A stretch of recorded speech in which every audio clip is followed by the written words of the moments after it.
Woe to you, O earth and sea. It's the Hop Nation USA Podcast.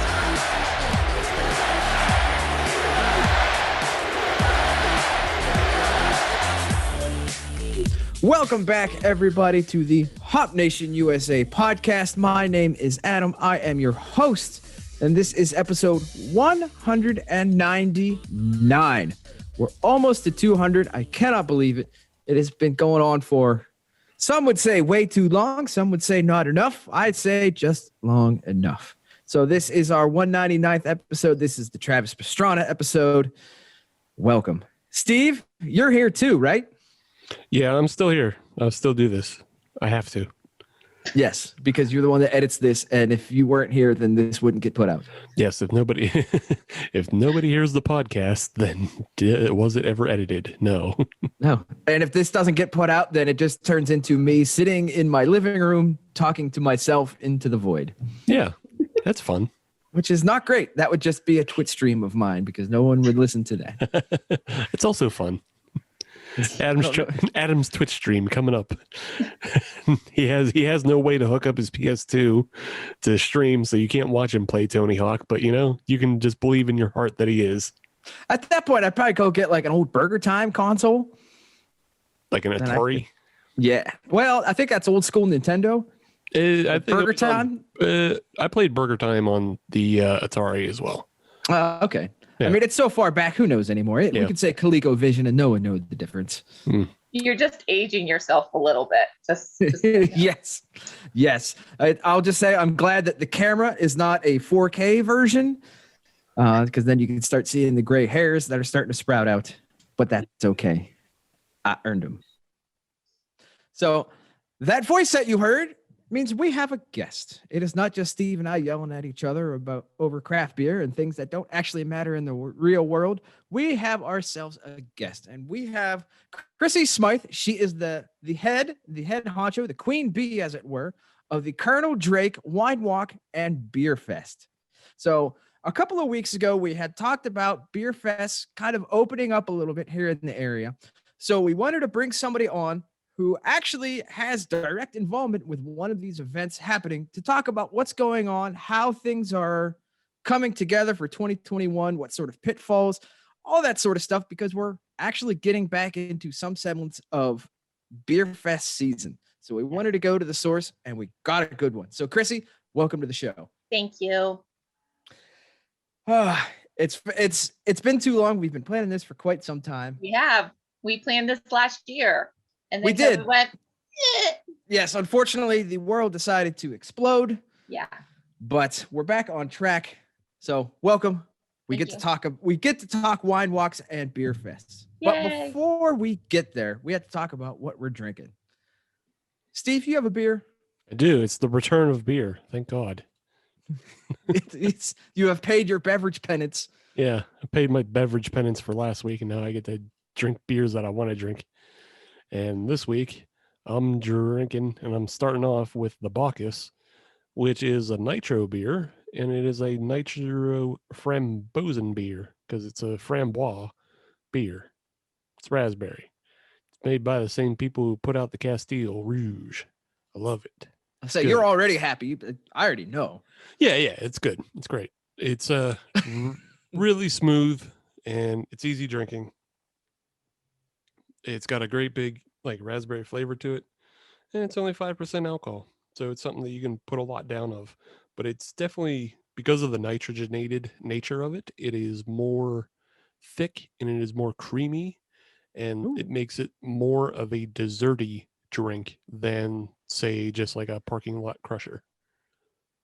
So let me ask you this. If they changed the label and put, say, a Southern Tier Blackwater Series label on there, would that be in line? No, it wouldn't. Oh, all right. Well, all right. I already said it was 5%, whereas Blackwater is always 10. True. This is true. I'll give you that one. And it's still just not as heavy. Okay. It's just not a stout. I know some of the Blackwater series that been coming out haven't been complete stouts, like the ice macchiato. That wasn't a complete stout. There was like a white stout. But Blackwater is also always a stout. This is, again, Frambois beer. So it is just generally it's much more light on the tongue in flavor, even though I'm saying it's thicker than like a wheat beer, like your standard raspberry wheat that you would think of. Yes. It's way thicker than that, but it is nowhere near as thick as that. I had that Southern Tier coconut truffle very recently that Matt had from the Decaying with the Boys episode we did. I still haven't grabbed one of those yet. I need to. It's fucking great. But we should contact Southern Tier and tell them to put that on the label. yeah. But yeah, that's way thicker than this. Nice. So I on the YouTube version, you can see what Steve is drinking. And I'm noticing that you have two separate photos here, one with a backlight, one without. Yeah. Which one is closer to the everyday look of it? Because the one without the backlight looks black. Yeah, the one without the backlight is what it's closer to, but I just put the backlight on it so you could see that it has actual color. It looks very, very dark. Like it looks like a dark Belgian beer. But okay, you put your backlight to it and you get the bright red colors out of it, and it looks like a big, raspberry with a fluffy head on it.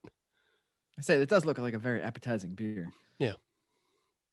So I'm gonna have to get a hold of one. You should try it out. Okay, I will. I'll talk to you after the show. Okay.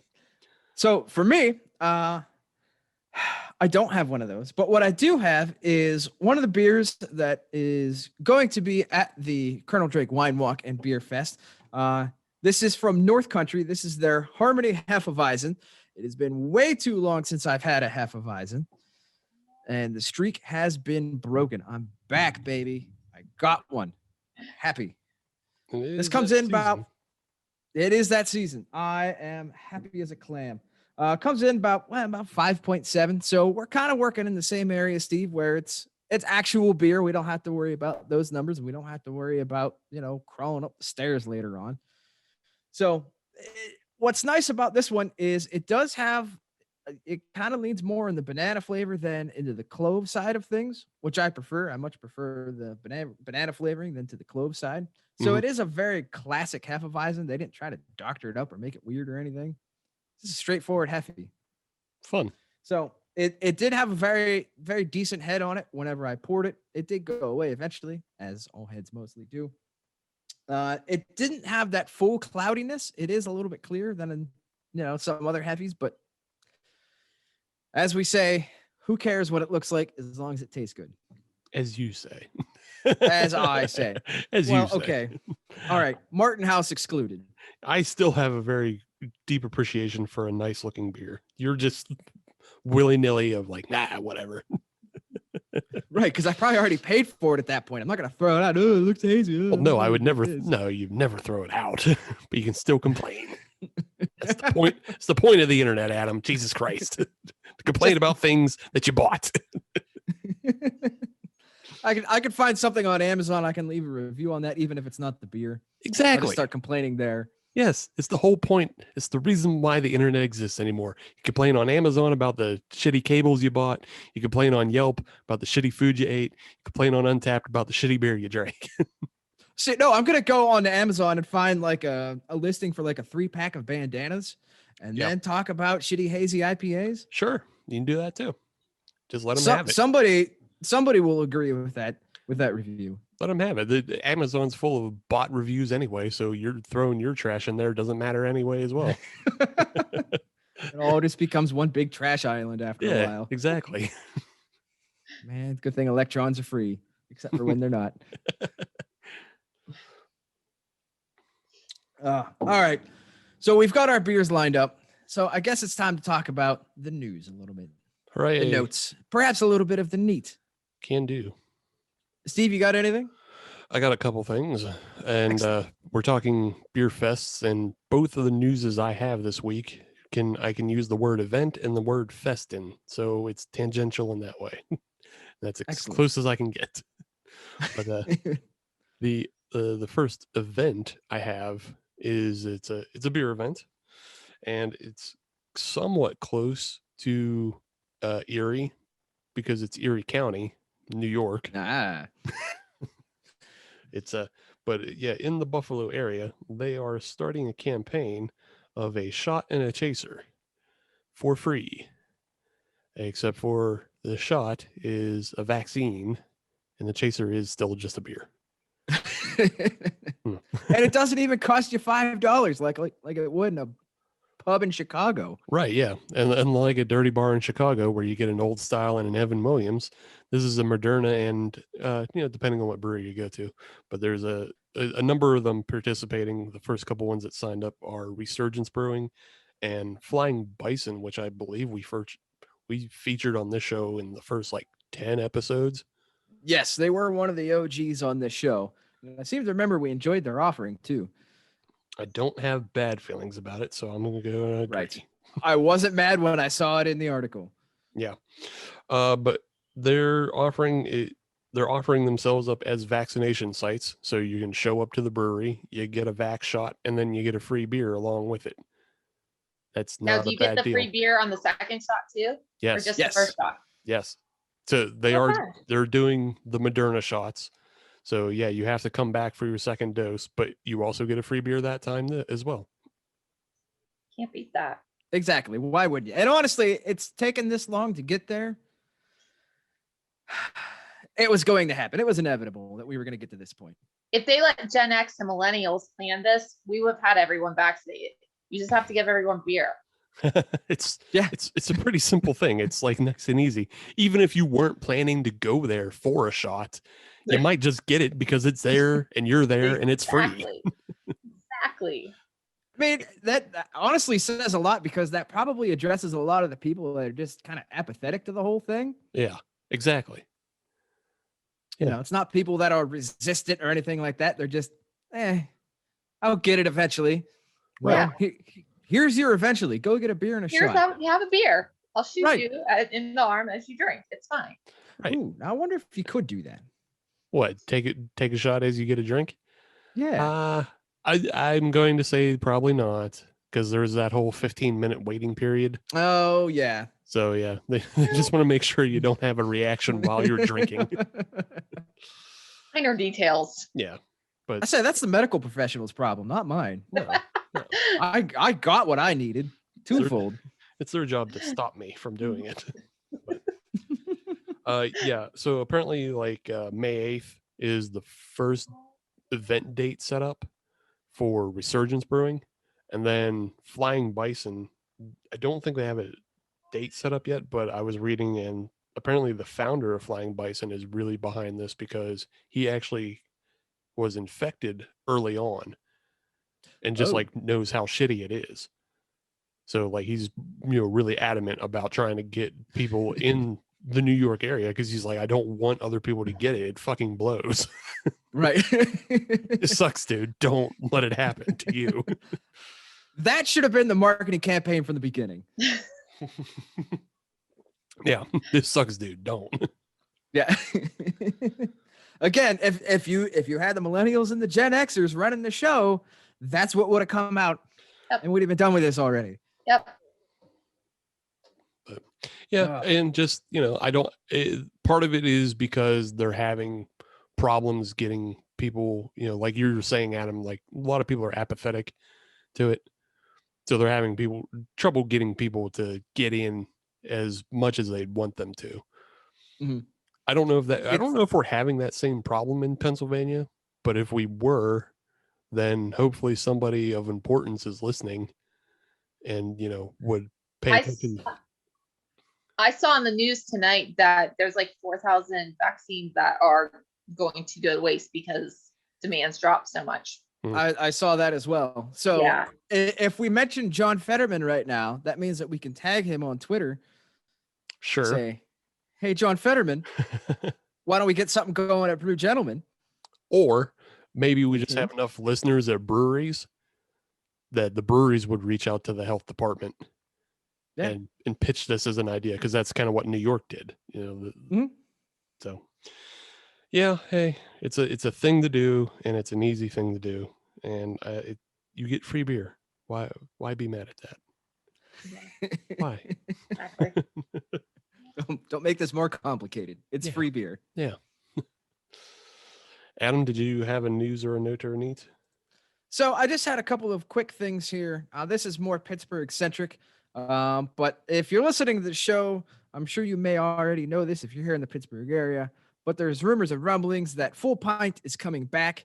Full Pint was one of the, I'd say, OG breweries here in the Pittsburgh area. And then unfortunately, I believe it was March or April of 2020, they folded.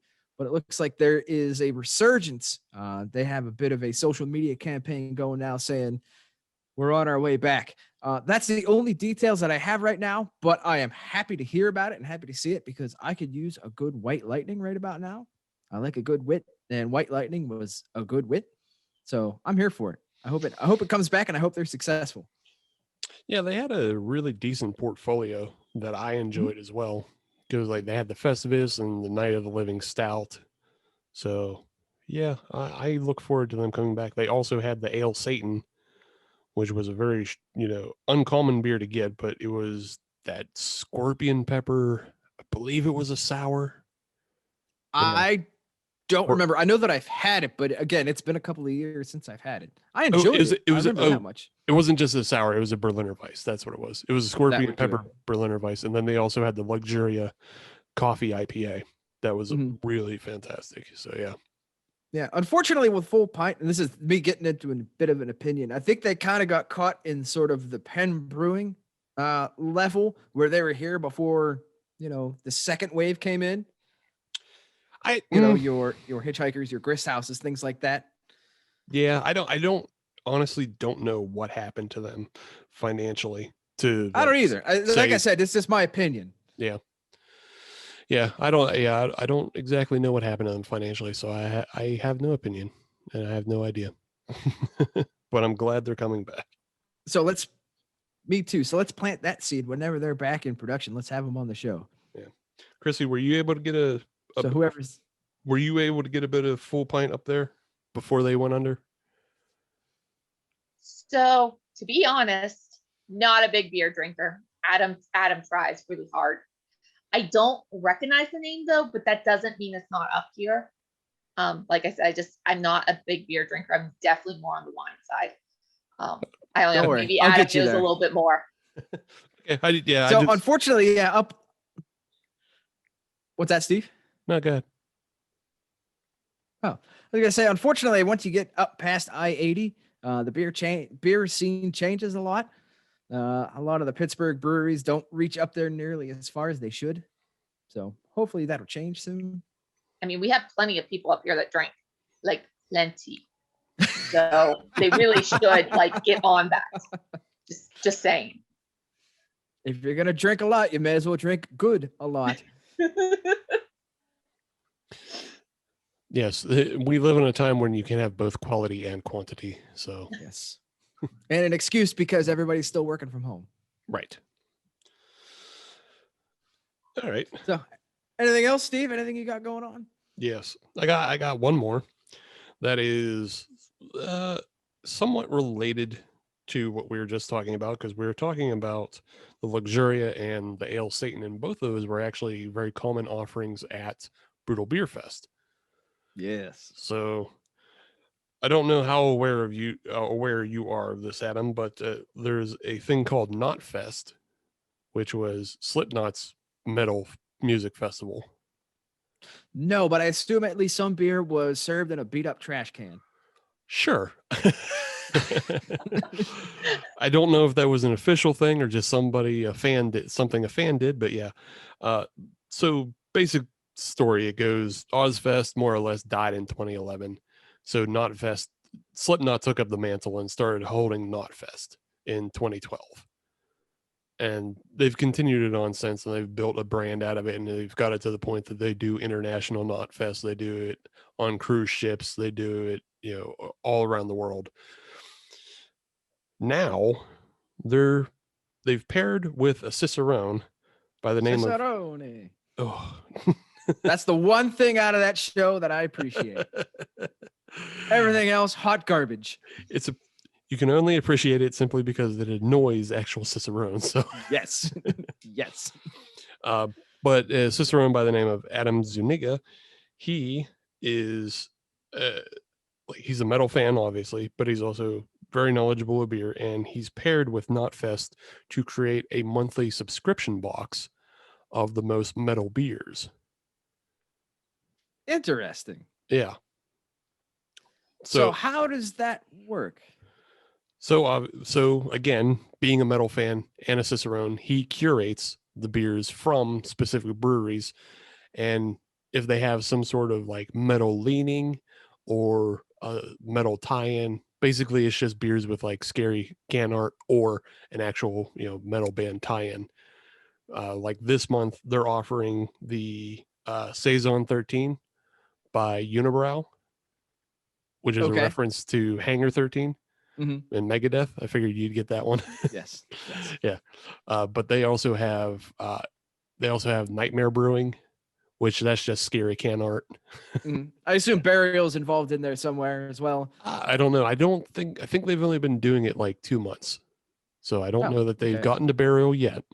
And they're also just focusing on states that they're trying to curate in a way that the beers will be stable. So it's a lot of lagers and a lot of stouts, because a lot of the subscription-based services, not to mention any names, but when you buy an IPA, it can come skunked and unstable or just burned out. Not good. Not as intended. Right. So they're trying to focus on beers that are stable. The basic gist is that for $50, you'll get 8 beers from 4 breweries. Oh, okay. Yeah. And Adam said that he was trying to make a concerted effort to always include at least one really big stout that you could age. So you should always get at least something like that's like 10%, that you get 2 of them, and then you can have one and then let one sit and age it. Just sort of keep that rotation just a month behind everything else. Mm-hmm. I like that. Yeah. So it seems pretty cool. I enjoy it. So are they distributing to all 50 states or only certain states based on their liquor laws? Or how are they doing that? So it's only certain states at the moment. They're trying to expand all 50, but it's only certain states at the moment. But I bring it up because for PA, Maryland, and New York, we can get it. Really? Yeah. Wow. I didn't know that. Yeah, we can get it. Ohio and Virginia apparently can't. What is this bizarre world where we have better beer laws than Ohio and Virginia? Yeah, I don't know how. One very narrow scoped item. Yeah. Again, this is all as of recording, and like that can very much just change next month in May. Who knows? Mm-hmm. But yeah, they're trying to expand all 50 and trying to just service people who are fans of metal, and obviously all the imagery and artwork is going to appeal to people of my ilk, I would say. So you can maybe make beer fans, because it has the Knotfest branding behind it. You can maybe make beer fans out of metal fans. So I'm curious if there's any attempt to try to go the other way as well, of trying to get beer fans into metal. Yeah. Maybe. What I mean by that is, are they trying to tie in, maybe throw out, I don't know, like a demo CD or something like that? Do they still make CDs? No. What is wrong with you? How old are you? Quit it. No, the way I could see it tying in is, so there was that NoFX Stone partnership where they had a beer fest / music festival that was going through. And of course, we already mentioned Brutal Beer Fest. So I wouldn't be surprised if something like that happened, not this year, but maybe next year, that there was maybe a beer tent or something at next year's Knotfest. I hope so. That almost makes sense, because if you're kind of addressing one area, you have to address the other as well. Yeah. I mean, if you start the partnership early and then you just create a beer metal fest, which one currently doesn't exist. So why not? There is an opening there. Yeah. And I know just the place to have it. Well, I mean, Knotfest is a traveling fest, but yeah, we can have it here a couple times if we want. Yeah, we'll steal some tour buses or something. We'll steal all the keys. You stay here. You're stuck in Pittsburgh for another day. Stay here. See, we are expanding our bully campaign, Steve, and that's okay. Yeah. Call Mastodon for help. Make them drive to help you. Now they're stuck here. Good old Mastodon, always up for a good time. Mm-hmm. You don't even listen. Shut up. No. They got that one song with the one guy. Shut up. All right, I'll go back to my Hall of Notes. Maybe a little scritty polity. Why don't you go back to the Hefeweizen you were drinking? Oh, so maybe I could come in with a little bit of harmony, Hefeweizen. Come on, you teed that one up, Steve. I know. I just let it go, but it still doesn't hurt. It still doesn't not hurt when you do shit like that. Well, don't tense up when you know it's coming. It's like getting your shots. Don't tense up. Just let it. It'll be okay. The pain will pass quicker if you just let it happen. But what is not painful is this Harmony Hefeweizen. I like this beer. I'm glad to be able to get back into a good classic Hefeweizen that is an easy drinker. Now that we're getting back into some warmer weather, yes, I understand that all weather is stout weather, and that will never change. But it's good to get back into a Hefe. I mean, this would fit in perfectly with a little bit of Spicy Boy Summer. This should be part of the portfolio. I like it. I'm a fan of it. Yeah, it's a good traditional wheat beer. Doesn't get any better than that. I'm a fan. Find it, get it. Steve, how was your Frambois? Frambozenbier. It rules. So I actually have never had the non-nitro version of this, but I've had obviously Framboise from other breweries. So I can't really say that it's more. I know a lot of the times people complain that nitro seems to sap the flavor from beers like this. Yes. But so having not had the non-nitro version, I can't say that this is less flavorful than that, but I can say that it's still very flavorful. Like it's got a lot of raspberry flavor on it. So yeah, it maybe it's less flavorful than the original, but it's still more flavorful than like a lot of other raspberry beers out there. So let me ask you this. No. If you had, for example, somebody who much prefers drinking their wine over their beer. Yeah. And you were trying to kind of point them in a direction of a beer that they might like. Yeah. Would this be a good beer to kind of start them down that path? It would be. Chrissy, are you taking notes? I am, because I've actually kind of been sitting here going, if it tastes like raspberries, I might like it. Yeah. There's I mean, no... I would give it a shot by far. I mean, ask Adam. I've never turned down a beer. This is true. I always try what he puts in front of me. I just can't promise I'm gonna like it. But I mean, I have him, so he'll just finish it regardless. So it's fine. That's true. So we'll get a hold of some of this. We'll make you a convert one way or another. You can keep trying. Well, we'll try with this one. Okay. Yeah, I feel good about this one. There's like no bready flavor to it, so it doesn't even taste like beer as people think beer tastes. And the nitrogen makes it not flat, but it makes it smoother, so it's not all carbonated. If that's something that doesn't float your boat as far as beer goes, yeah. So yeah, and I assume the hoppiness is pretty much non-existent as well. Yeah, exactly. Yeah, no hoppiness. So this isn't going to taste anything like you understand beer as. So yeah, well, then we need to put that on the list then. Okay. On the list. On the list. We'll start putting together a gift basket. Thank you for being on the show. We'll start with one of these. You should do that for all your guests. That's Here's a beer more we money recommend. out the door. Well, it's going to be a beer and a sticker. Do you get a glass to put the beer in or no? For $15.99 at fuelbyhops.com/store. Yes. Yes. And there's your plug. One of many. So with that, talking about plugs, I think it's time for us to go to our first break. Have our first commercial from our favorite sponsor, whoever it is this week. I know who it is. It's the same every week. But in segment 2, Chrissy, we get to talk to you a little bit more about the Colonel Drake Wine Walk and Beer Fest. We get to ask you questions. We're going to pepper you with questions. Let's So go. we'll be right back with a fresh set of beers and a positive attitude. Hooray.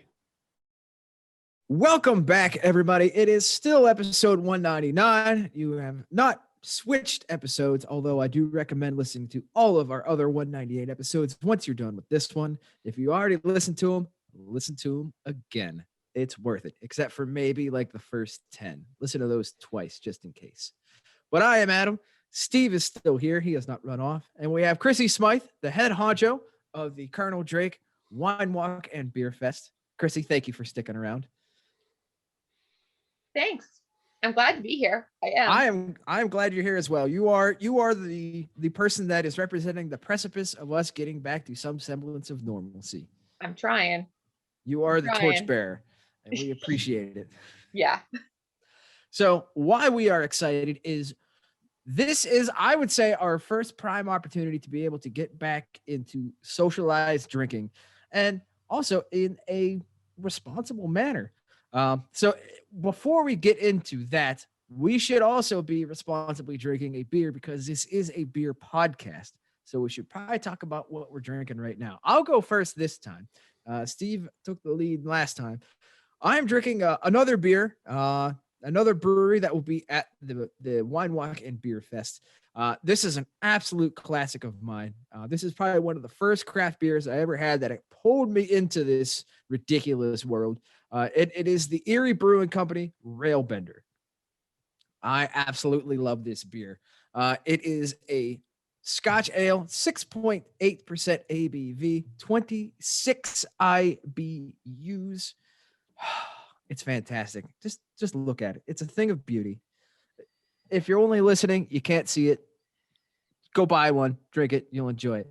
It's got a good level of maltiness to it. It almost bends into a sweetness on that maltiness that's really good. The IBUs, there's not much bitterness there. I am a huge fan of this beer. This is what has got me into craft beer. And since Erie Brewing Company is going to be at the Wine Walk and Beer Fest, I figured, well, it's a good opportunity for me to have this beer on the show. That way I can drink it. It's for me. This is a me beer. Thank you very much.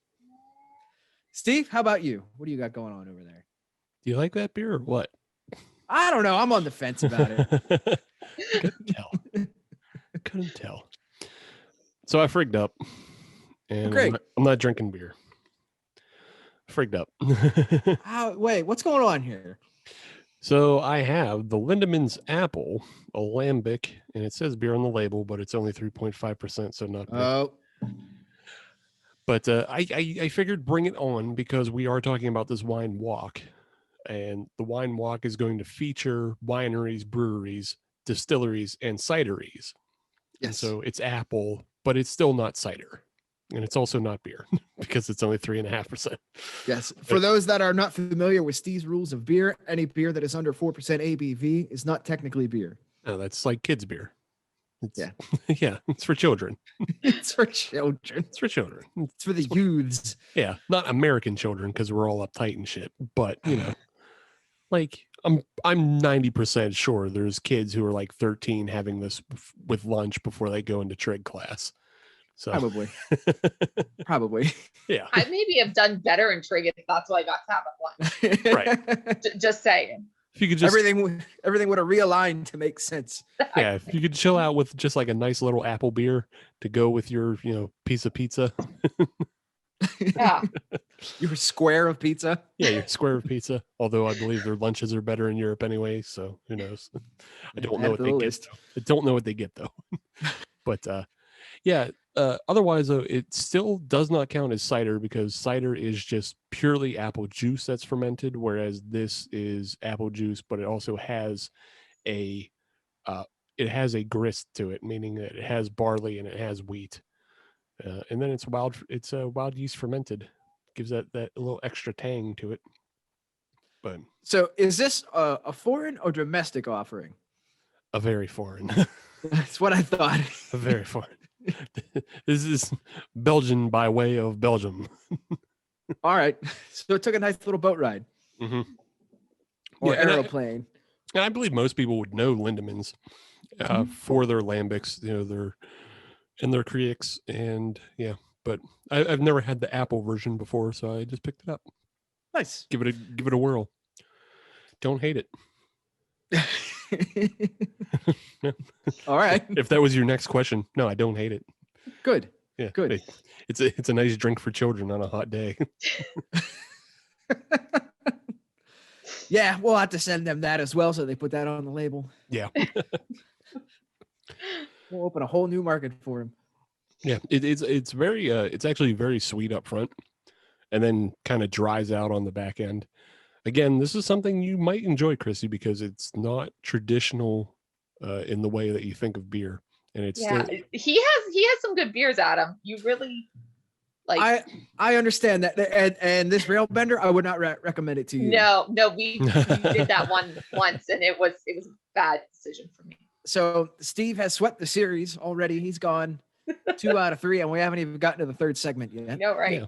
I was trying to get things that because I thought that Frambois was very similar to like what you would find in a wine, at least in color. I was shooting for wine, and then I was shooting for cider. I'm trying to incorporate everything that's going to be at this event. So you have As best I moonshine for can. the third segment, right? In a way. Oh, wait, really? That's awesome. All right. It's going to be rocket juice. Yes. Let's get that goose juice flowing. Yeah, it's going to be rocket juice. So, yeah. And really, that's just going to even things out, because with this children's beer, as you like to call it. Yep. I mean, law of averages, that'll get you up into a 6% average. Yeah. You'll be fine. Yeah, it'll be fine. I'm into it. Well, I look forward to seeing what you have, Steve. Yeah. But at the matter at hand, it's time to talk Colonel Drake, Wine Walk, and Beer Fest. Chrissy, what is this? What is this event? Give us an overview, when it is, where it is, the kind of layout. What is going on here? So Give us the lowdown. If you're at all, familiar with Boy Scouts, most Boy Scouts have camps, and we host this at our camp, our local council, French Creek Council's camp at Kasteel town. It's like an hour and 15 minutes north of Pittsburgh, you say? Give or take, depending on how motivated you are. Yeah, hour south of Erie. So it's actually kind of nice middle ground. And we decided to do it as a fundraiser. There's actually a couple Boy Scout councils in the area that do this. One is out east, and they are actually the ones that kind of gave us the idea. Columbia Montour is their council, and so we took it and we ran with it. We hold ours on May 23rd. It is always the Sunday before Memorial Day weekend, always, unless COVID decides to show up again. So we'll just put an asterisk on it and move on. Yeah, that entire year. Yeah, last year we just don't count. It's from 1 to 6 this year. It is on a Sunday. That is partially because of we can't have scouts in camp as we're drinking. So we do have troops and packs coming in to get their overnight camping in. So we have to not be drinking when they're in camp. That's why it's on Sundays. It is big, huge, open. It covers over 15 acres. So social distancing is not a problem at all. It is outside. It displays our very nice camp on the upper part of it. You can go look around camp. You can see what's going on. We are building a new shower house, so you will get to see that. But it just kind of, puts us on display.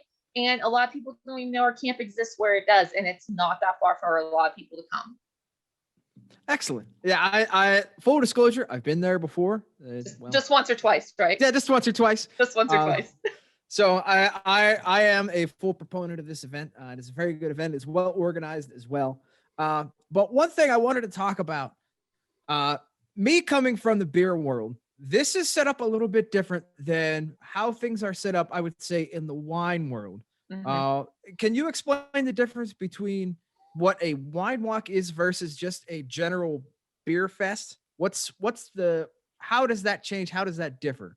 So a normal wine walk, you get to go around. Most of the time it's held in a town, and you go into local businesses and you get to try wine, but you also get to purchase it. Beer fest, you don't get to purchase beer most of the time. You only get to try beer. My event, they are allowed to sell you beer. They are allowed to sell you cans. They are allowed to sell you growlers. As of now, it has to be a brand new growler though, because of COVID, they're not allowed to refill growlers. But on a normal basis, they could refill your growlers if you brought them out to the event. Same with the wineries. They are allowed to sell you glasses. They're allowed to sell you slushies. They're allowed to sell you bottles. So we took the wine world and introduced it to the beer world, and we just made the best event ever. You know what? It's one of those things where you don't think about it until you see it, but I'm very surprised that the beer world has not adapted that yet. To be able to say, you like this beer? Here, buy a 4-pack. Mm-hmm. I am baffled that the beer world has not jumped into that yet. Well, is that just the beer world, or is that just Pennsylvania beer world? I could say it maybe is both. Yeah. Because I will say, with the last 4 years of putting this on, the breweries have kind of pushed back on me a little bit, but they've actually loved the concept because they now can actually make money at my event compared to losing money. Mm-hmm. But it seems to be a PA PLCB law, because they have to have special licensing to be able to sell it. My license though covers them. So if they are not of the level that they need to be able to pull that license, I cover them now. I've worked very diligently with the PLCB to make sure everything's in line, and it took a lot of hoops to jump through to get that correct. But I think it's kind of a combination of both, they just don't think that world exists for them, but it really does. It's a lot of work for them to do it. Right.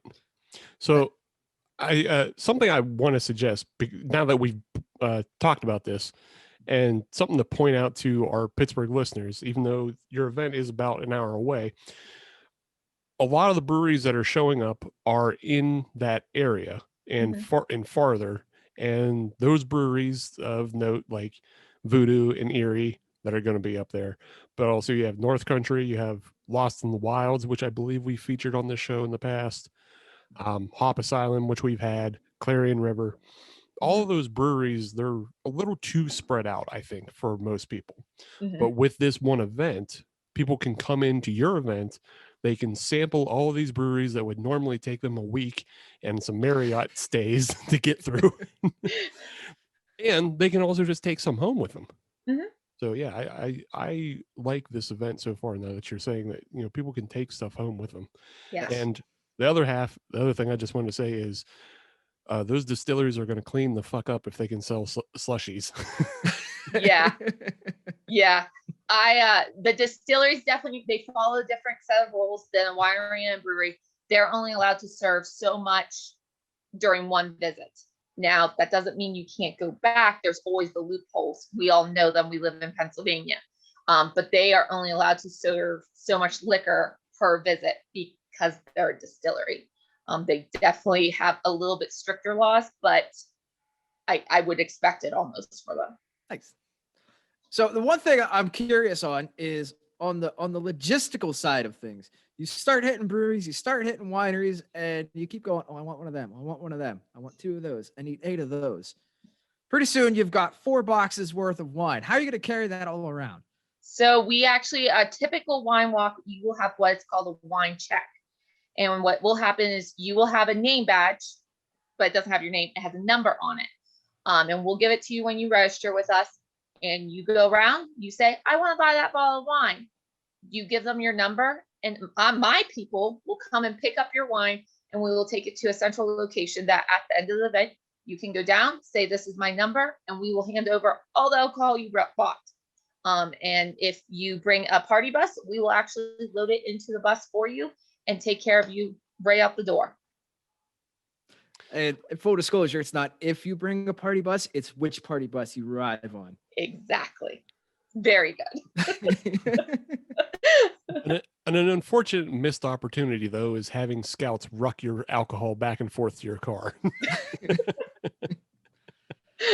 I mean, you probably could do that, some sort of concierge service, something like that. Right. And then they get to add a badge for duty and service for helping drunks. Ugh. It's symbiotic. I'll see if I can make that happen in the next few years. Just put that note in. Get a merit badge set up for them. I mean, they got all those badges on Untappd. It only makes sense. Exactly. It does. You gotta start them early. Exactly. So is there anything that, because you said that there's a whole bunch of stations, is there any sort of, usually there's a map or something like that. Is there a punch card system or anything like that? There is not. Okay. I guess that must be kind of a Pittsburgh thing. I've actually got a few phone calls in the last few weeks about that. And it definitely seems to be a Pittsburgh thing more than a above 80 thing. We do not have a punch card system. You can try all 26 stations if you want, or you can try 4 stations. So there is no limit. We don't care if you max out your credit card. We will be more than happy to take your money. That's just the truth of it. But no, there's no limit. The only limit that I know of is the distilleries are not allowed to serve you more than X amount of fluid ounces in one sitting. And it seems to be 5 samples is what they like to do. I don't know if that's a math thing. Yeah. So at 5 samples, that's a lot. So I know they're the only ones that are limited, but the beer and the wine, there's no limit. You can sit there and try every flavor if you want. All 26 stations. And we have food because, well, you need food when you're, yeah. You need food because people are going to want food. Exactly. Hopefully you also maybe have some spit buckets, but that's it's also do. Outside too. So yeah, we do. we have spit buckets. I don't like if you spit in them, but you can, rinse your mouth out with water and dump the water in it. That's fine. So that does lead into another question. You said that, and I completely agree that the way this is set up, that it is very good for social distancing and able to kind of stay apart and stuff like that. Are there any other restrictions or precautions in place since we are still COVID? We're still dealing with COVID. Is there anything that you have in play to kind of put people at ease? There is. So one of our distilleries is called Grumpy Goat, and they actually have a sanitizer that they came up with last year at the height of COVID, and it's called Goat Spit. And the owner of Grumpy Goat has been gracious enough to give us his goat spit. And so we sanitize all our pit tables down. The pens that you're registering with, actually this year are your pens. They were donated, so you get to keep the pen you register with. Yeah, I know, fancy, right? But there is precautions. We have signs up with all the precautions. Now the state has been loosening them. I'm sure that you guys saw that CDC is saying that if you're vaccinated and you're outside, you do not have to wear a mask. So there is that lightening. We do no longer have to eat before you drink. Last year we did. So things are starting to lighten up. I will probably have PLCB officers there just because of the nature of the beast. They do have the right to come down on me. So, wear your mask, don't stand around, don't kiss other people type thing. But again, you have 15 acres. It is very easily social distancing. And if you're uncomfortable, you can walk away and go sit at another table if you would like. But we have tables set up and everything else that you can stay with your party and move away for, that time being. I guess the best advice is right now we're playing on somebody else's playground. So let's behave. Exactly. We're all adults. We're all adults, but you just framed it as playground play. Listen. Hey, I'm not disagreeing with you on this one. There's people who have been acting fucking fool for the past year, but still, it's no different than going into a business. Respect the way people have set things up. And if you're being asked to do something, even if be mindful, because obviously you're going to be drunk, but yeah. Like, try to have a little respect for what's going on. Mhm. Yeah, And as we have signage up the whole way around camp about it, and the bottom line says, please be respectful above all else. So, I can say last year, in the height of it all that we had in September, we did not have one issue come out of the entire event. So Excellent. that was kind of a pretty scary moment, because we were definitely riding the fence and we were very limited on how many we could have. But last year we came through with flying colors, and my staff was great, and we had no one buck us about anything. So I will say most people are pretty, courteous over the whole thing. A scout is kind. That's all you have to remember. You need to put that on a giant sign. A scout is kind. I should. I had to take off the rules for the eating, so maybe that's what my number one rule will be. Yes.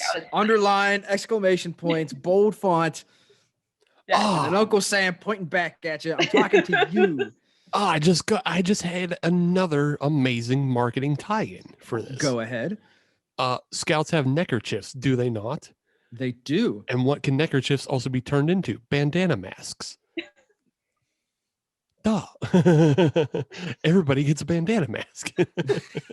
See, I thought you were going to take a neckerchief and roll it real tight and then start looping pretzels on it. You can do Turn that. it into a pretzel necklace. We did that the first year. The first year we had pretzel necklaces. It's time to Then bring we it just back. saw food trucks. Upgrade it a little bit. Yeah. So can you talk a little bit about the food and the entertainment? What kind of options you have there? What kind of entertainment you have going on? So we have 3 live bands / musicians that come and perform for us throughout the day. The first one is going to be Robin Young. She is a local from up here. She is absolutely amazing.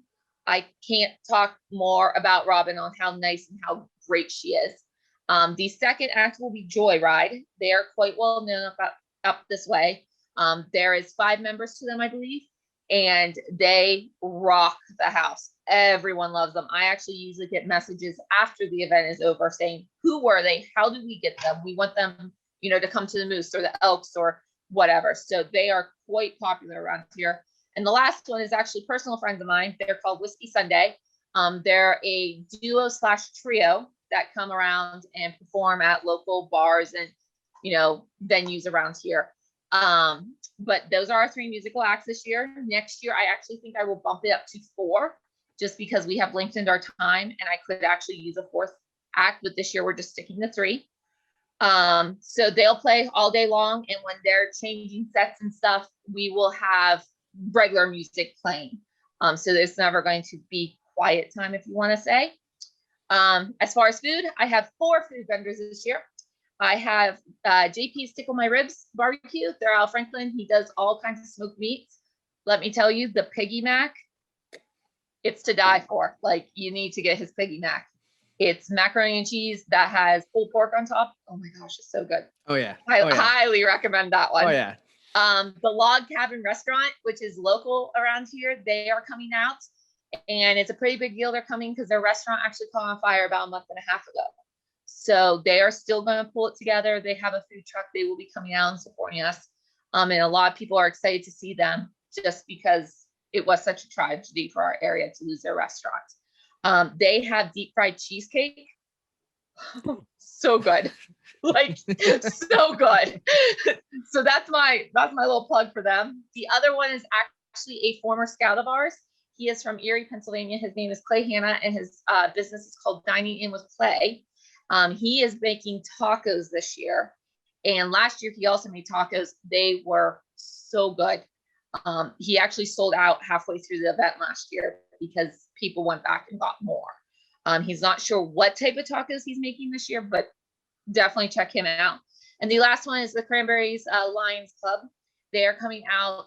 We have several scouts that are involved with the Lions Club, and so we added them this year just to kind of help take some of the pressure off the other food trucks. But they are just doing your basic hamburgers, hot dogs, French fries. I know they're doing some type of desserts, but I'm not sure what yet. And the last one that is not a alcohol is called the Chalk Shop. They are from Meadville, Pennsylvania. And I've actually gone up to her business a couple times. They're like a DIY craft place. And she is bringing in all kinds of like little house signs that talk about beer and wine and, you know, nice little decorations for your house. But you can also get glasses monogrammed on the spot. She will monogram any wine glass or beer glass of your choosing, and she will do it right there for a very small price. I think she is sitting at $5 or $6 a piece. Oh, very nice. Yeah. So she'll be also there. That is a new addition to us this year. The old credit cards are going to be taking a beating that day. Yes, it is. If she's selling live, laugh, lager signs, I'm a sewer. And you can get I'll that let her t-shirt know. at tpublic.com. Search word HopNationUSA. No spaces. Right. No mercy. No mercy. Right. So I did have one, at least one more question. When dealing with the wineries and the distilleries and the cider houses and the breweries, is there any overriding theme that you have noticed between the different types of alcohols? Like, does one give you a hard time, or is another one real easy going, or anything like that? Yeah. So wineries are a lot easier to deal with. I have fought tooth and nail for 4 years to get breweries to come. They are probably the most difficult to talk to. Most of the time you have to talk to a brewmaster, which they're in their little dungeon brewing beer and don't want to come out. I want to be mad about that, but I can't. You know it's true. They are by far, but after me literally beating down doors, going and begging and pleading, I'm actually starting to get more of the inside track. And there really is a whole world of inside track with breweries. They talk to each other. They'll give me the information to other people, but it's a very closed circuit network. They do not let you in easily. I'll guarantee you are part of a group text somewhere. Maybe.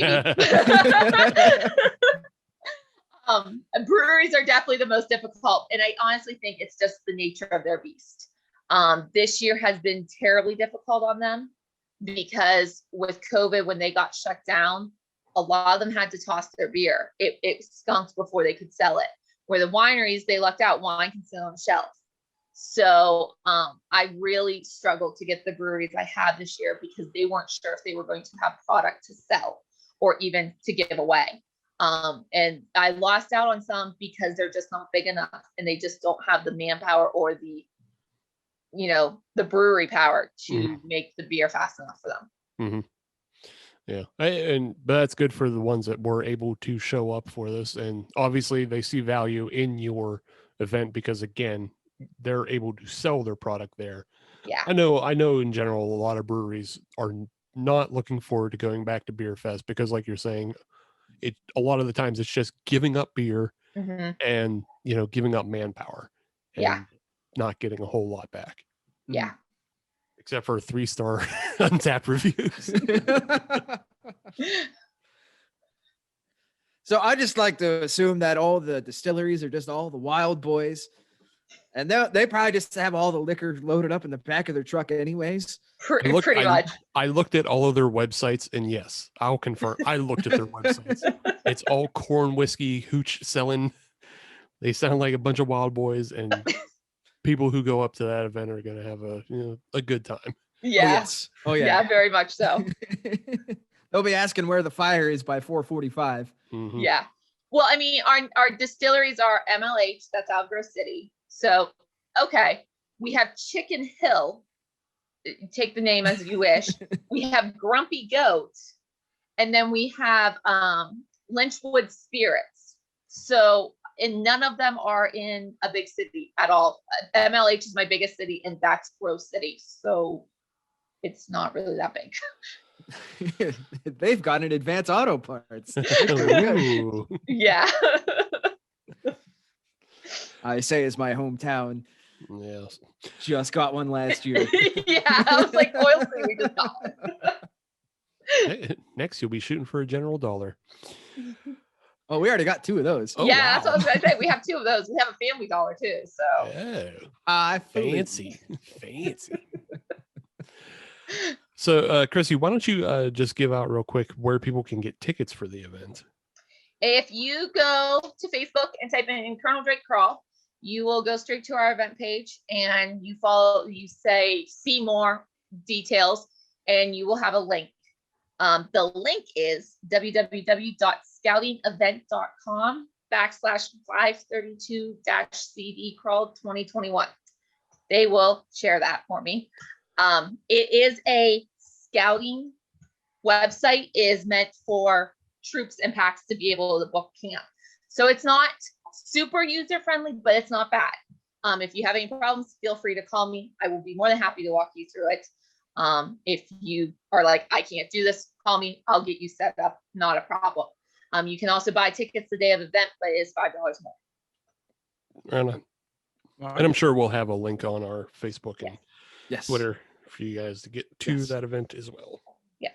And if I'm not mistaken, there is a cap this year, correct? Of people? Yes. Or is So there there not? is. There okay. is. It's like an outrageous number. It's like 4,600 people.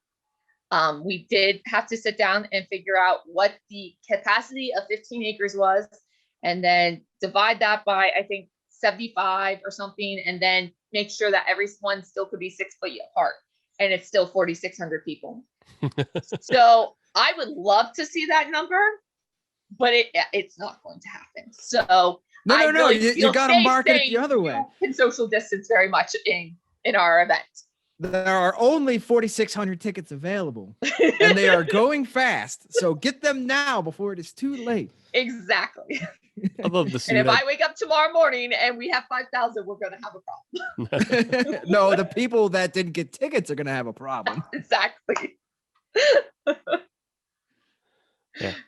I'd love to see it, just to have all those people have to stand in a dot matrix of one and then one and then one for 15 acres and get a helicopter fly over. Yeah. Because there's going to be that one poor sap that ends up having to stand in the middle of a pine grove. Right. Away from everybody else. In Scots, I'm in a jagger bush. I love it.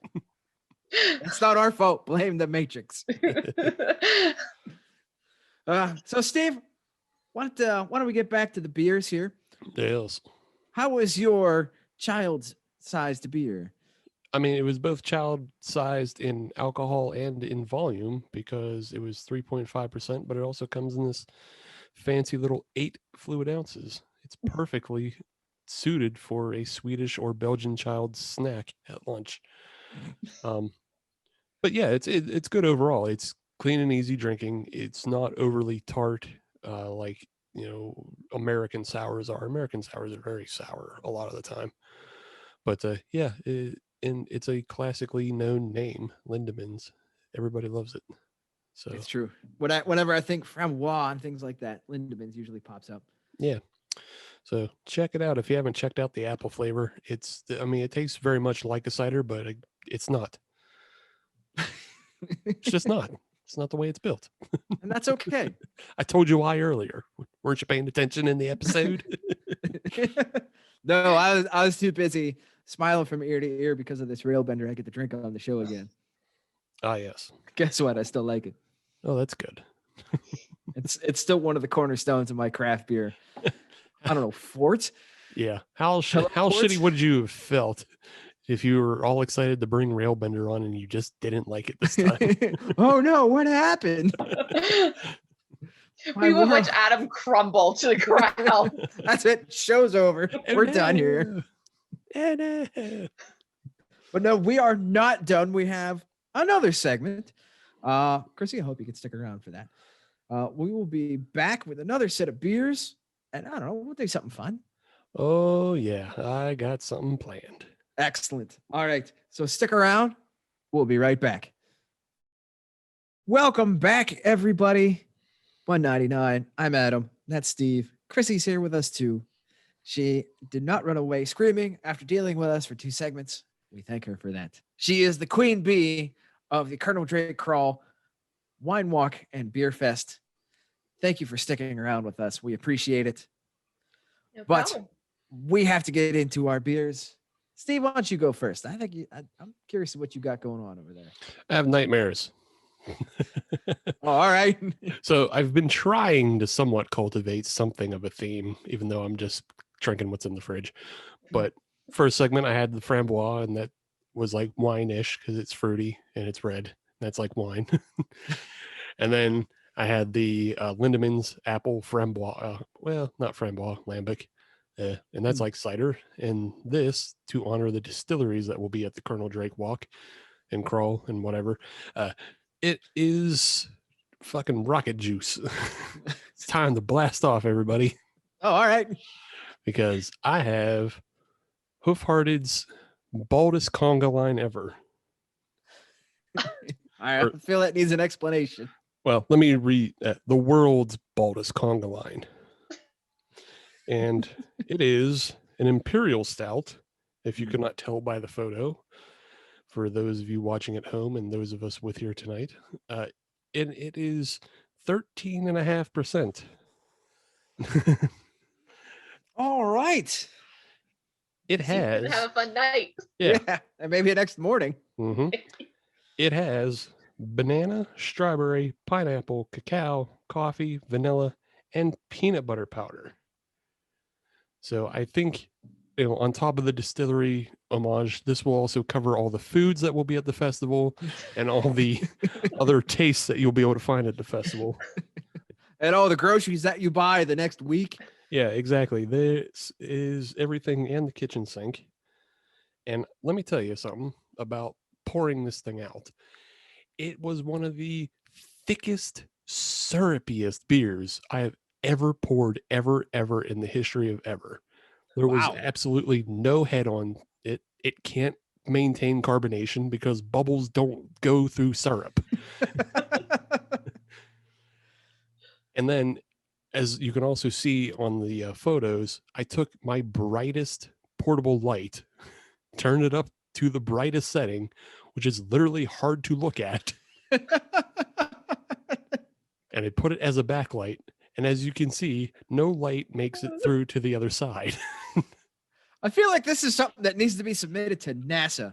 I feel that they have some sort of use for this. It's called Vantablack. And if they wanted to paint the Endeavor shielding with this, I'm pretty sure it'll survive re-entry. Wow. Yeah, it'll survive. Wow. Yeah. And it'll stick too. That's the thing. Mm-hmm. Yeah, it'll glue right on. You can glue heat shielding plates, but it'll also deflect heat on its own.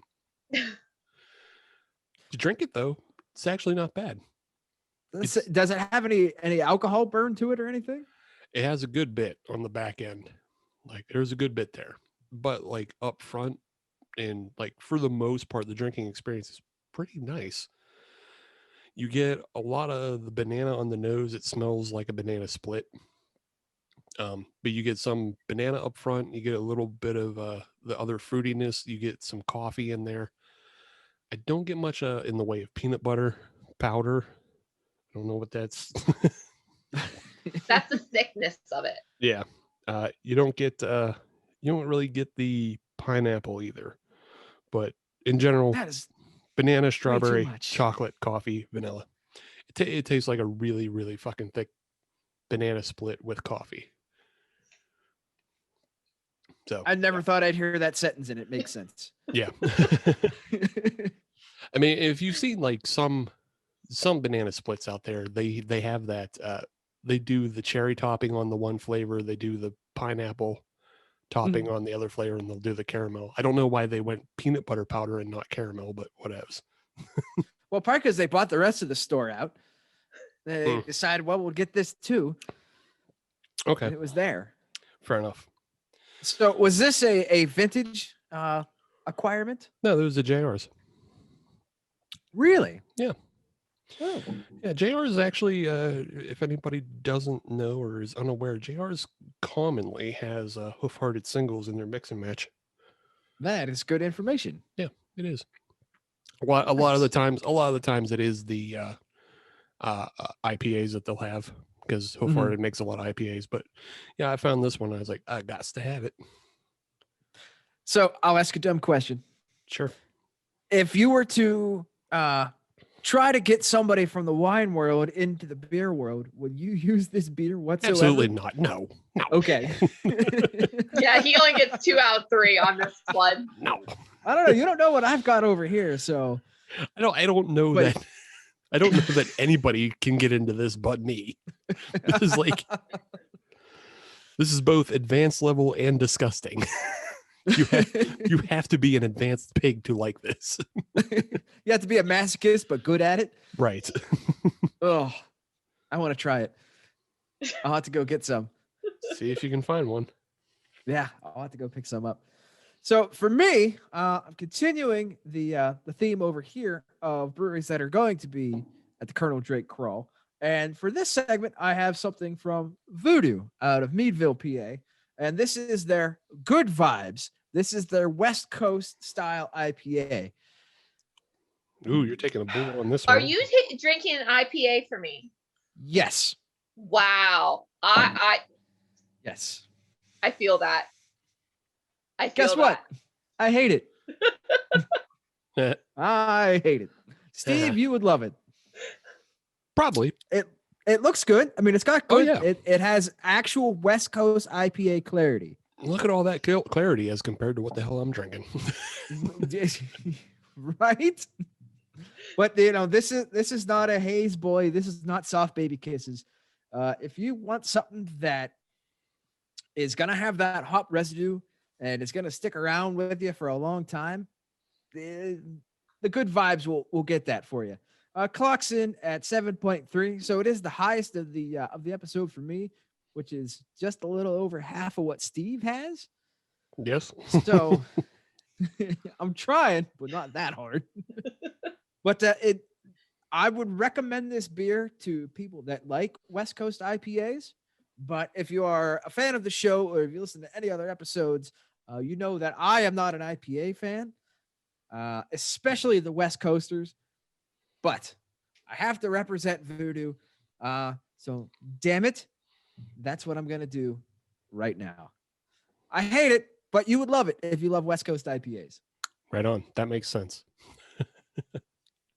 It does. Yeah, that makes sense. All right. Well, I have a game that I've put together. Excellent. And I've put together specifically for this show because we are talking Boy Scout camp. And for those who have not picked up on it, Adam is a former Boy Scout, even went all the way to Eagle Scout. That's I true. remember that. Yes. Surprise. Just remember, once an eagle, always an eagle. I guess. Well, I still am. Still is. It's on my resume.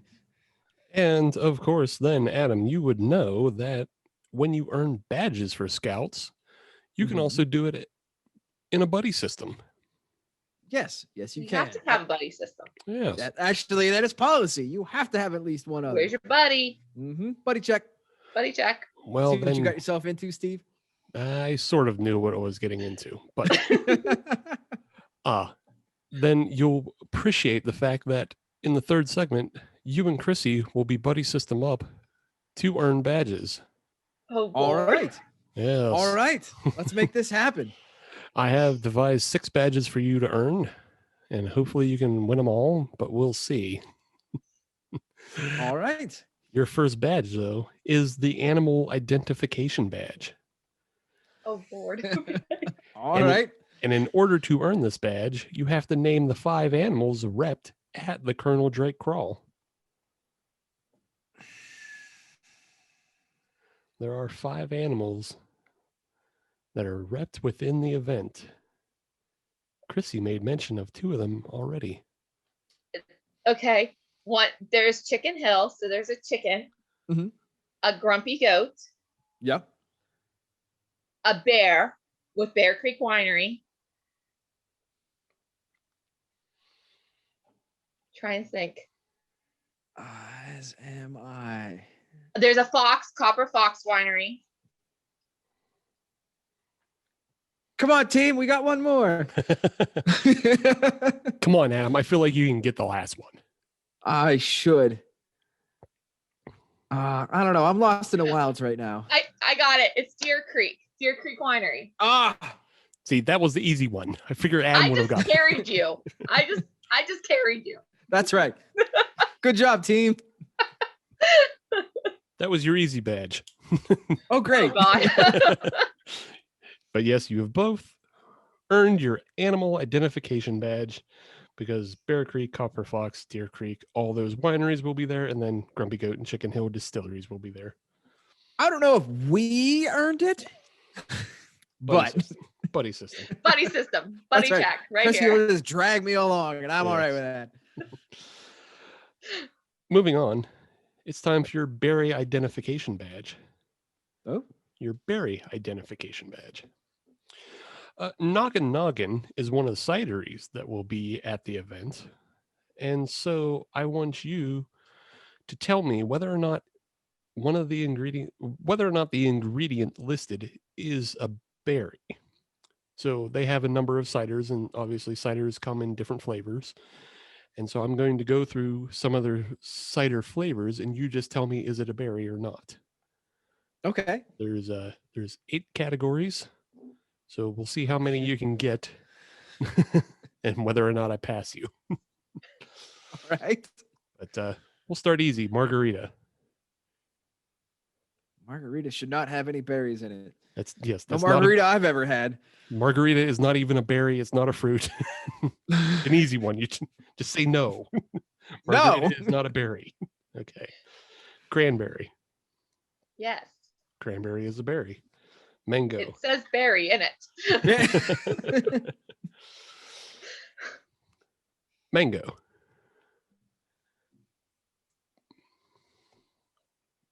Mango is not a berry. Mango is a stone fruit, not a berry. Good job. Pumpkin.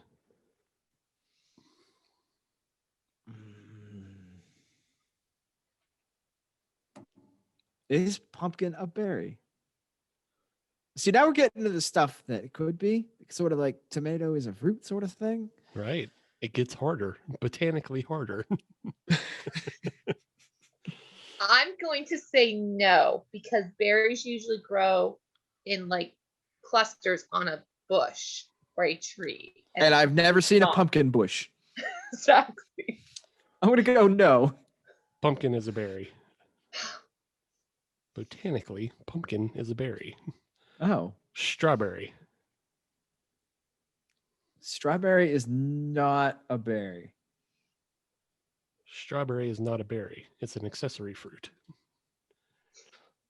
Blueberry. I would say blueberry is a blueberry. Is a berry. Oh, a blueberry is a blueberry. I do agree with that. That's true. That's a fair assessment. But it is also a regular ass berry. I Yes. agree with that. Yes, blueberry is a berry. Raspberry.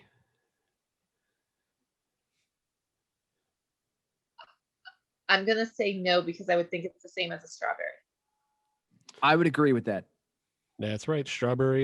Raspberry is not a berry. Again, accessory fruit. Banana. It's in bunches. I want to say no, but I feel it's yes. Let's go yes. Banana is a berry. Boom. So through that, you only missed one. So 7 out of 8. All right, I'm willing to give that to you. You have earned your berry identification badge, but let's keep it in mind. Pumpkins are berries. I mean, that was Noted. a solid B+ effort there. Yeah, let's just keep that in mind. On to your film history badge. You're going to have to carry us. Oh, great. Edwin Drake was portrayed by which Batman villain actor in the film Born in Freedom, the story of Colonel Drake? Is it Cesar You Romero? have to know this. I'll even give you a multiple choice on this one. Thank you. Cesar Romero, Frank Gorshin, Vincent Price, or Jared Leto? Vincent Price. That is correct. Where did you get Did that you watch one it in from? high school or something, Adam? Because I feel like you would watch that in high school up here. Yeah, well, some people say I was so old I saw it being produced. But for some reason, I remember that connection of Vincent Price and Colonel Drake. I don't know why that just got pulled out of the filing cabinet. I will take it. So I'll give you a film history plus if you can tell me which branch of military did Colonel Drake serve in. Well, it wasn't the Air Force, I can tell you that much. Good choice. Way to narrow it down. My mother would be so disappointed in me now for not knowing this. Also not Space Force. I'll give you that one as well. It's a lob. Was not a colonel in the Space Force. I don't know that anybody's been able to climb to rank of colonel yet. It hasn't been around long enough. Well, let's see here. Well, was he even in the military? Because wasn't Colonel kind of an honorary title similar to Colonel Sanders? No. I feel like we really should know this from where we went to high school at. They crammed it down our throats every history class. I know. This is fucking crazy that they actually taught it to you in history class. He grew up in Oil City. Like, come on. That's right. The name kind of gives it to you. I saw the refinery fire from my English class. My dad was there that day. There you go. I mean, I guess we had huge passages on Andrew Carnegie in our area, but all right. See, and that's, we Right? didn't have that. Mhm. Yeah, sorry. Yeah, I do feel he was in the military, but I can't tell you what branch. 5 seconds, yes or no, and what branch? Somebody put a foot down. Buddy system. I'm saying go. yes, Army. I don't know. Make it happen. And you probably should have went with Adam. He wasn't in the military. It was just what one of his investors addressed him as in letters. We're a disappointment. We've met, right? Just the timing. So you've got your film history badge, but not your film history plus. I'm sorry. Onto your geography badge, though.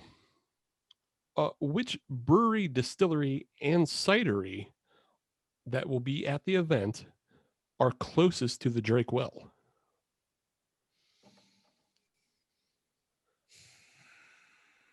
The Drake Well, of course, the first place that Edwin Drake dug a well in Titusville, where he found oil and became the father of oil before John Rockefeller pushed him out. Stole it. Made, well, I don't even know if he stole it from him. He took all the accolades. Everybody So knows are we John talking Rockefeller. about their home locations? Yes. Okay. Yeah, so you would go by Voodoo's Meadville and not Voodoo's Florida. Obviously. So for the brewery, I would say Trails to Ales. I would agree with that. Because they're in Franklin, which is 1.5 towns over. We'll skip over Cherry Tree. That's fine. You're getting some local history here, Steve. I've been all through that area. I even know where this camp is because it's halfway between Applefest and Sandy's Marketplace. To be real fucking local for people. I know the area. Applefest. I people don't like Applefest most of the time. We run away from it. But I'm good to know that, Steve, if you were a dog, you would be a food-motivated dog? Yeah. Yes, it would be. Cidery. So cidery, we have Chicken Hill, which is based out of Knox. Ooh. Well, are they based out of Knox or are they based out of Keene? I'm not sure where their home base is. I'm not either. But my thought was Knock and Noggin because they're in Vermont. But you have Grumpy Goat in Franklin, which is closer.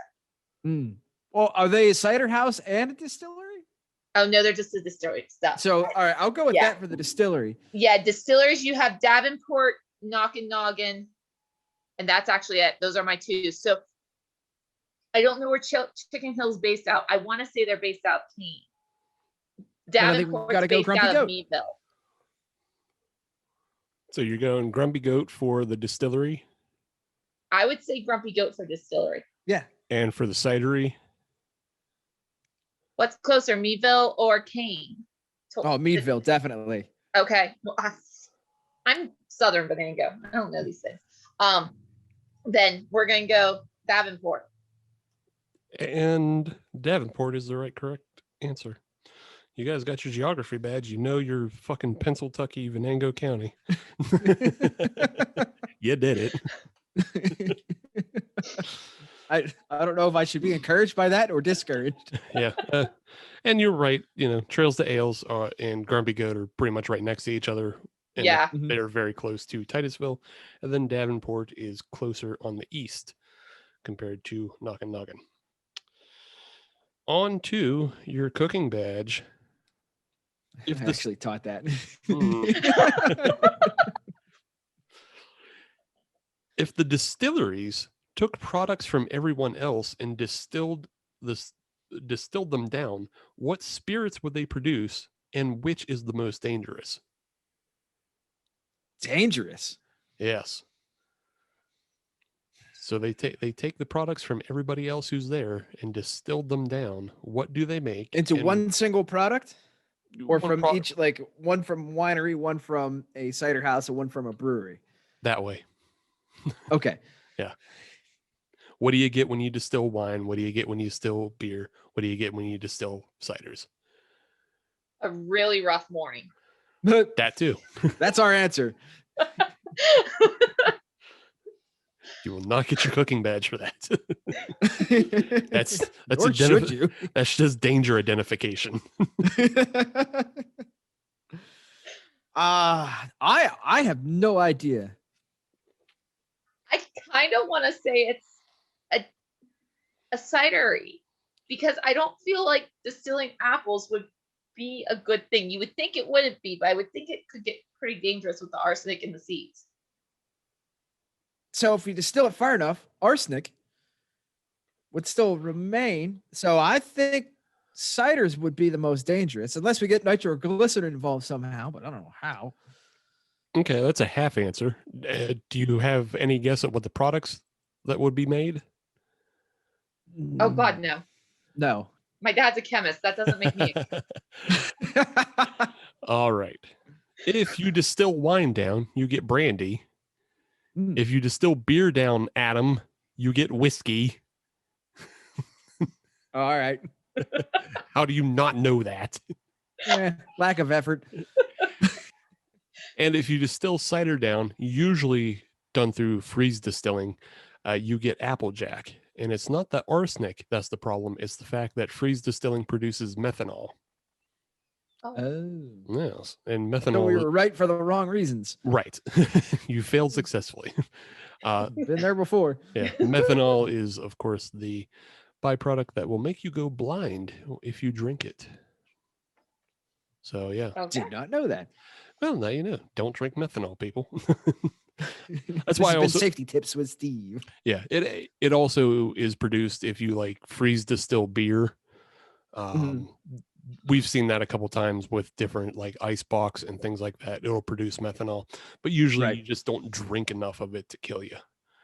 But Applejack is more dangerous that way. Okay. Yes. Gotcha. So that's one badge you don't get. No cooking badge. Because you don't know that whiskey comes from beer. I'm sorry. I've let you down, Steve. We've talked about it on the show. I know we have. All right. On to your last badge. It's your hiking badge.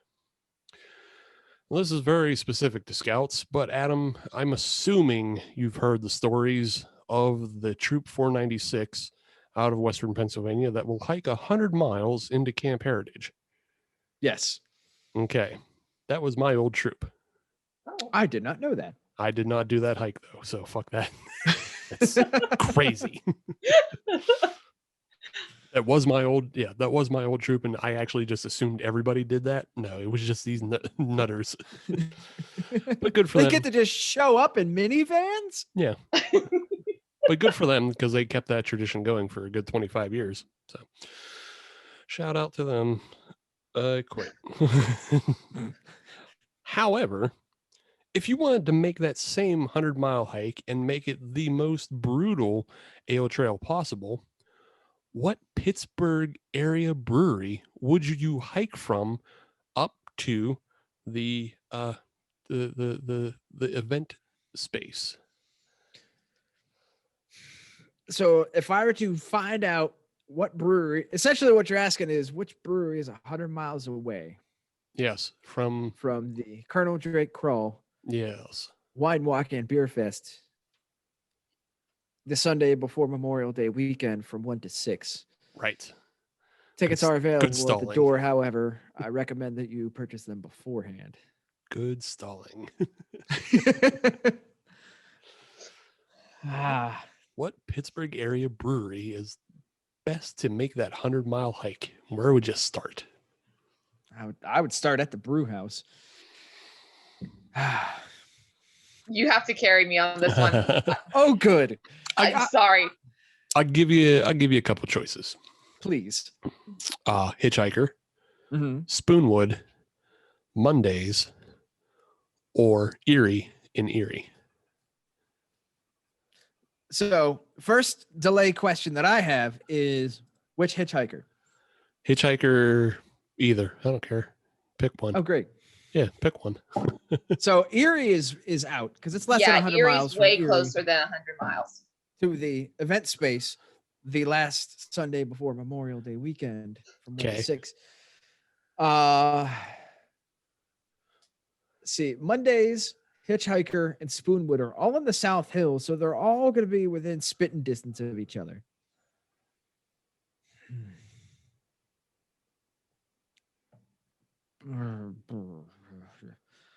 However, Spoonwood has the best pizza, and I feel like a carb load beforehand would be a good thing. So I'm going to say Spoonwood. That is incorrect. Damn. Would you like to Chrissy, try? little help? Would you like to try another? You have You're down to Yes. 50-50 You have now. Hitchhiker. You have Hitchhiker South Hills. You have Hitchhiker Sharpsburg, and you have Mondays. You've successfully navigated away from Erie. And know how far away that it isn't. Well, in that case, since you don't care about which hitchhiker it is, I guess it has to be Mondays. And it is Mondays. Mondays will We get you. did it. Mondays will get you that 100-mile hike. Now, that's not saying you can't stop at Spoonwood and grab a pizza for some carbo load. As well, you should. Yeah. Load up, get your dinner in, and then have some for the breakfast the next morning. They do have a breakfast pizza, which is delicious. Yes.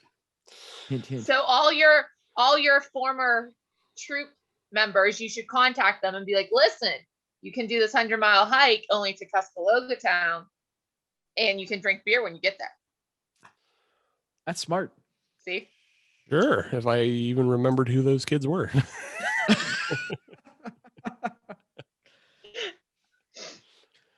I'm sure they're successful members of society, as we all are. Exactly. Two of the kids I do remember are not in shape for that. Oh. They are Oh. they are good members of society, but they are not in shape for that. Well, As neither am I.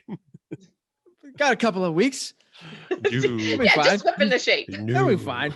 No. No big deal. But they still might show up to that event. I mean, That would be it's- pretty cool. yeah, That's it's for still sure. their kind of event, but yeah, they would Mhm. not hike into it. Their hike would be from the parking lot to Parking the lot registration up tent. to Mhm. Grayfield. Mhm. So I guess I'll give you that badge as well. But yep, Yes. you get your hiking badge. You have your geography, your film history, your animal identification, and your berry badge. Look at us. Your Did pretty darn good. Yeah, we did. your good drinking scouts. For Pensatunky, we didn't do too bad. You didn't have to say we a blow at this game. Ah, boo. I'll get you. That was a second class joke. Ugh. But yes. Do you want to come back to these beers for a quick second? Sure. I'm going to be real quick. Sure. I hate it. Other people would love it. Gotcha.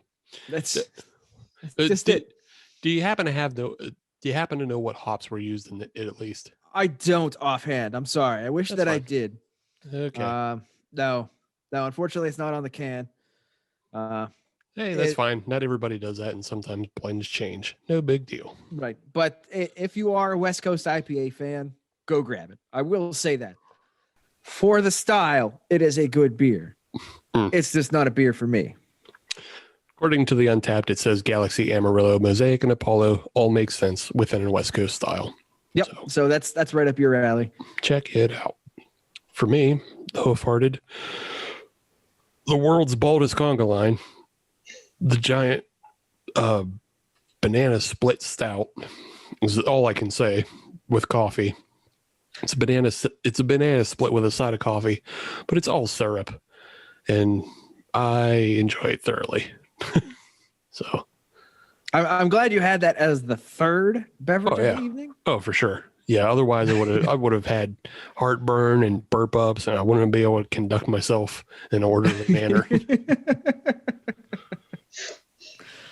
That's called smart planning. Mm-hmm. Exactly.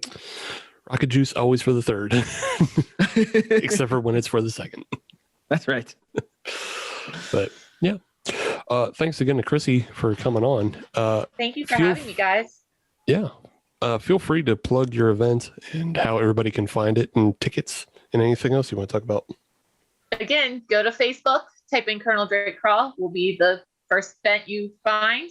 Go down to the See More section, click on that, click on tickets, and it'll take you straight to the website. If you don't want to go through Facebook, you can go to www.scallionevent.com/532-CD Crawl 2021. If you have any problems, feel free to call me. My number's all over everything. I will answer you, even though most likely you'll probably be a telemarketer trying to sell me extended car warranty. But I will still answer you in hopes that you are wanting to come to my event. If you want, you can buy tickets at the door. They're $25. Otherwise, they're pre-sale for $20. We also have designated driver tickets. So if you don't want to drink and drive, if you just want to come out for the food and music, if you're pregnant, if you're just being a good friend and being a DD for all your friends, is only $7 at the door and pre-sale price. So come out, have a good time. It's meant for everyone. And it does go to, the Boy Scouts of America, French Creek Council. It helps out my local district, which is also Adam's former local district, Colonel Drake. But, it's a great time. We have a blast. It's a really great event. And I don't just say that. Everyone loves our event. They come out and they think is the best thing we've ever done. So. Agreed. Yeah. Agreed. I will say that is how I am going to be kicking off Spicy Boy Summer. Right on. This is a perfect event to be able to try to get back into beer drinking, back into society. It has the proper level of social distancing. It's outside, all that good stuff that people are looking for right now. It's a good way to get back into it. And let's be honest, they got some good stuff there too. Yeah. Go there, be there, enjoy it. And even as a designated driver, you can still get some take-homes for yourself. So that's a plus. Yes. All right. Well, yeah, it's just that easy. Just search Colonel as in chicken, Drake as in cake, and Carl as in baby. There you go. If you want to find us, though, all you have to do is search HopNationUSA, and that'll get you Twitter, Instagram, and Facebook. And if you want to listen to brand new episodes of the HopNationUSA podcast every Friday, as you should, then search HopNationUSA on your favorite podcatcher like Stitcher, Podbean, Spotify, Google Podcasts, Apple Podcasts, Player FM, anything that starts in pod and ends in cast. We're on all of those. And leave a 5-star review because we are a 6-star Scout show, but they only let us be first class. And that's a bigger crime than me quitting Scouts so early I don't get those jokes. I can do the archery, I can do the BB guns, I can do the fire, and that's about it. I can make the wallet. Everybody likes the wallet. Exactly. I got my good boy swimming badge. So, Chrissy, thank you for coming on the show. We greatly appreciate taking some time out of your busy schedule. We will see you up there. And for next week, episode 200, we got a hell of an episode coming up. Oh, don't sell it. I'm not going to tell you what it is. Don't sell it because then people will be disappointed if something goes wrong.